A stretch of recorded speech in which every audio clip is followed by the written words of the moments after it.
Good morning, YouTube. I guess I shouldn't say good morning because it may not be morning when you're watching this. It's morning for me. One thing I get asked a lot by people who haven't worked with red footage before is what computer do you edit with? What are the specs of your machine? That's like the number one question people get asked because people assume if you're using a red camera, you must have some kind of super powered supercomputer to handle all that resolution. That's partly true, I guess, but it's actually mostly a big misconception.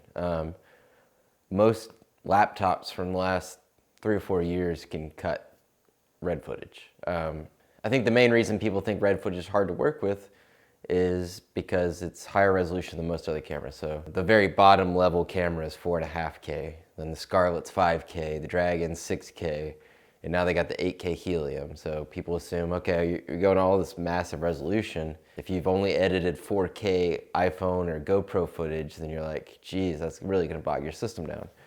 The difference is most cameras that shoot 4K now, including GoPros, iPhones, little mirrorless cameras like the GH4 or this is a Panasonic Lumix, the GX8. It's my wife's camera. Anyway, this shoots 4K video. Even the, where's all my stuff? I put all my stuff away. Even this stinky little DJI Zenmuse X5 camera shoots 4K. So most people might have one of these or these around that shoots 4K, and you may have tried to edit it and it may have really kind of taken a beating to your computer trying to work with too much of that footage in 4K. The reason this stuff at 4K is hard to work with is because this stuff is all highly compressed. These are all, fairly compact little devices that shoot 4K. They're powerful little things. They have highly compressed footage. So what does that mean? That means that the image is coming through the sensor, then going into the computer processor in the device and recording it to like an SD card. In order to make all that work flawlessly at an acceptable frame rate, it has to kind of degrade the footage and compress it. The red camera is pretty much known to be a raw camera. It shoots raw. So if you've ever shot in DSLR, you have the option to shoot JPEG quality or RAW. RAW is usually in some sort of proprietary format, like the Canon's like CR2, and then that's had to be opened up in Lightroom or some kind of program and then converted into a JPEG to use on Facebook or wherever you want to put your photos. It's kind of the same thing with a red. So red shoots in .r3d files, which is a proprietary red compression. It's called red code. You can control the compression rate actually in the camera. So you can do different ratios depending on the model of camera. So the higher end cameras can shoot at a lower compression ratio. If you're shooting at high frame rates, so the red can do good slow motion and high frame rates depending on the model.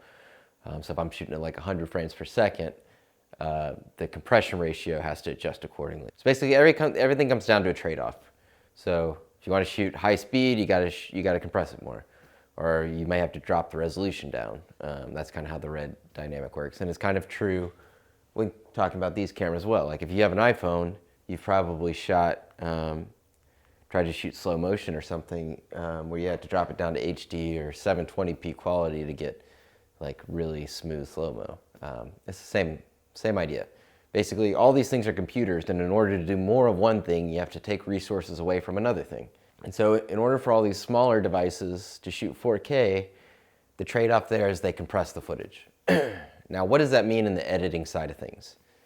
So when you get to editing the footage, basically what the computer has to do with highly compressed footage is to play it back, it has to uncompress it and then play it. With the red footage, which is in the red code format, which is technically compressed, but it's a far more efficient compression than most of these cameras do. So it's for all intents and purposes, it's uncompressed footage. When you play that in a program like Adobe Premiere, which is fully integrated with the raw red files, it plays back way smoother than the footage on these cameras, even at 6K resolution, which is what I'm normally shooting at. Basically, it all comes down to efficient codecs and efficient math and programming stuff that you don't really need to know too much about, but the gist of it is this stuff's highly compressed, and therefore computer has to work harder to uncompress it in order to edit it or play it on the computer.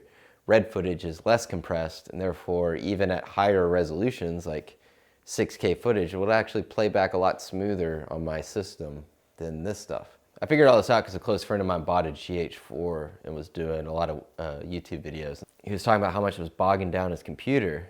And my natural instinct, like anybody else, was like, oh, well, you just gotta get a better computer. But I ended up giving him some red footage. I think he had shot, there's some video he was doing where I shot some stuff on the red for him too, and got him that footage. And that's when we first realized this phenomenon. Because it's not instinctive to think that way, that these lower end cameras are gonna be harder to edit. And he realized that the red footage was no problem, 6K red footage, no problem. But the GH4 4K footage was really killing his machine. So it's that kind of weird situations like that where you realize this stuff.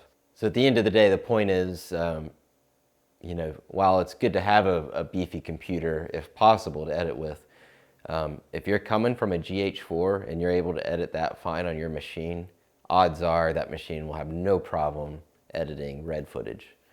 But basically, compression in kind of recording formats is one of the main distinctions between a lot of like pro level cameras and cheaper consumer cameras. Generally speaking, the lower the price of the camera, or the kind of the lower end categories of cameras, the higher the compression and the less efficient the codec's going to be. The more prosumer cameras and going into pro line cameras, as you go up, you're typically getting better quality compression as well. If formats might change to different formats. So if you're, you know, the reason these are all kind of taxing on your system is because they record 4K in the H.264 format, which is a very compression heavy, kind of difficult format for a computer to work with. Higher end cameras are going to record in MXF or Red Code or these more proprietary professional formats. Usually that's kind of part of what you're paying for that's not as heavily advertised. I even have a tendency to forget about this. My wife has started doing some video work. She needed a good stills camera, but also wanted something that could shoot some video too. We decided to get the Panasonic GX8 Micro Four Thirds camera. 80% for photos, 20% for video for her, really. But we found, you know, I figured, okay, get that. She's an Apple user, so she wanted to get a new MacBook Pro to edit with. But she got that hooked up and then got this little camera and realized that like her MacBook couldn't handle editing this footage. It just can't do it, and that blew my mind a little bit. I already knew about the compression stuff, but I wasn't really thinking about it at the time. I just figured surely you know, it's still hard to imagine, but I was thinking like, well, surely the latest and greatest MacBook Pro can cut the 4K footage off of a little Panasonic, right? It just didn't even cross my mind to think about that. And unfortunately, it couldn't, so she ends up shooting, still shooting a lot of HD stuff on her iPhone. In order to prove this point, I'm gonna show you how this realty video I worked on, which is 98% shot on the red, but it's got, I think, 3 drone shots in it that were shot on the X5. So yeah, I apologize, I'm going kind of low tech here. I'm just gonna film the screen. But this was just a client realty walkthrough video. That's a drone shot. The very end is my biggest drone shot. And it's played in reverse, which probably bogs it down a little bit more. But just to give you a quick idea, I'm at full resolution over here. You can see the drop down. This is where you can go to lower resolutions. I'm at full. If I just play back,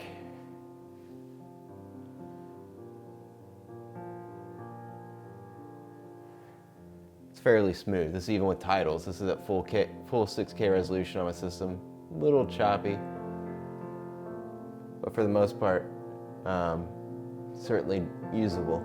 I'm gonna take it kind of to the end. So we're still on red footage here, red footage, and this next shot is the drone shot. Watch what happens. It's at full resolution. It's a 4K Osmo shot. Look how much it stutters. Okay, so the problem is really that I'm playing back at reverse speed. So if I reverse one of these red shots, let's see what happens.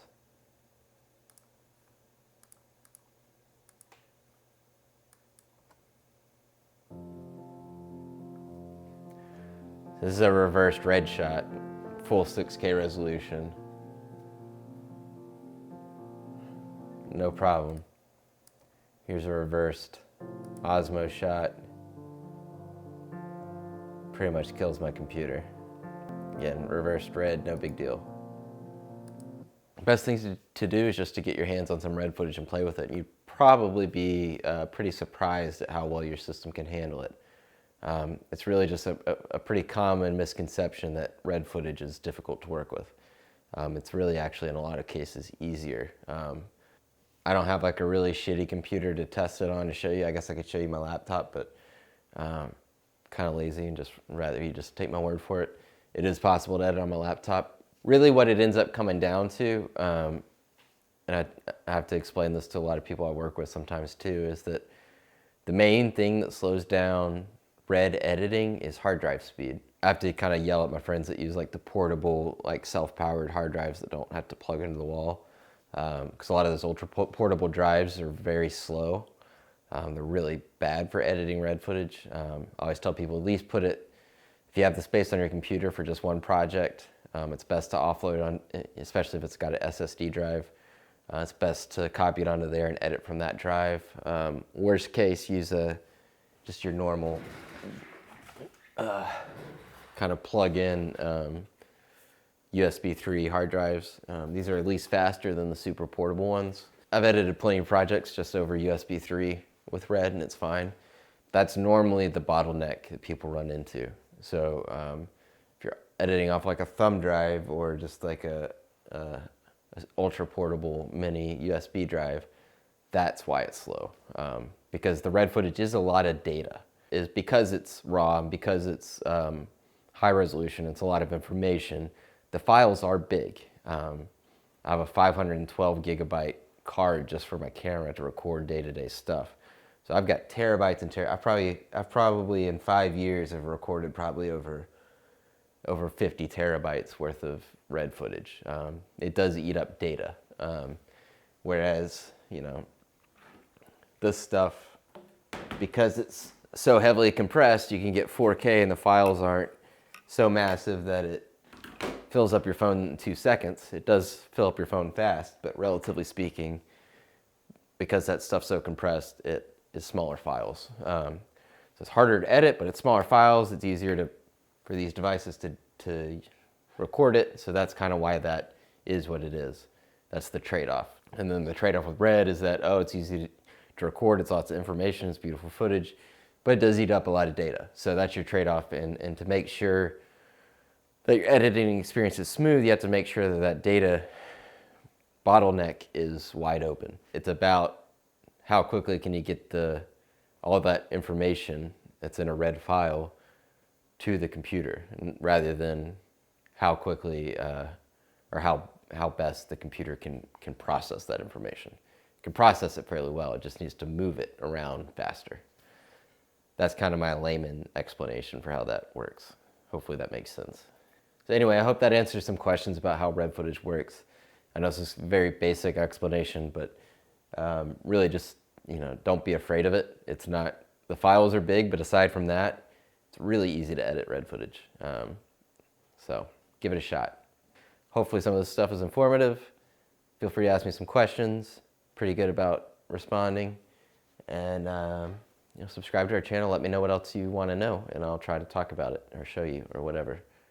Thanks for watching.